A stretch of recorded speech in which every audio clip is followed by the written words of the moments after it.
സഹനങ്ങൾ പെരുകുന്ന നേരങ്ങളിൽ ദുഃഖത്താൽ നൈരാശ്യമേറിടുമ്പോൾ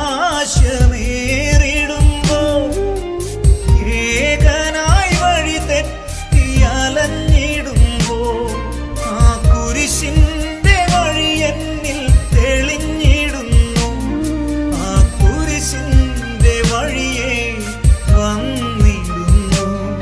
ആ കുരിശിന്റെ വഴിയെ വന്നിടുന്നു.